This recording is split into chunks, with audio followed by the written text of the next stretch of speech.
السلام عليكم. مطلوب عروسة بس بشرط هتعيش هنا.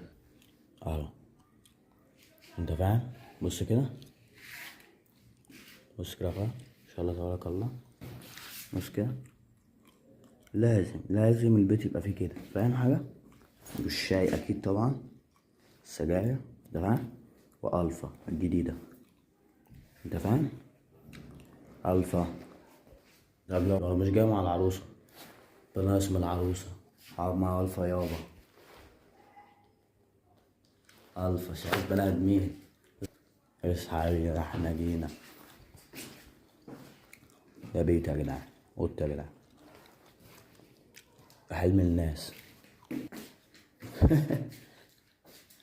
قالوا انا على فكره كنت ممنوع اربي حيوانات في البيت اصلا، لحد دلوقتي ممنوع، بس عليكم حاجات كتير الفتره الجايه عني يعني شخصيا.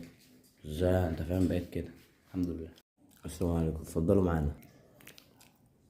بص يا جدعان، ما بحب الشاي كده. تعالى بقى يا اخويا افرجك سريعا على الحيوانات المتاحه، واحنا رقم واحد على الساحه. صقور وكرة اهي، اللي عايز بفضل الله. محنطات جوارح، صقور شرياس، محنطات بفضل الله في كل مكان. كمان ديابة، عجبان، اللي انت عايزه يا اخويا احنا على الله ان شاء الله. دي بتاعت انا يا جدعان.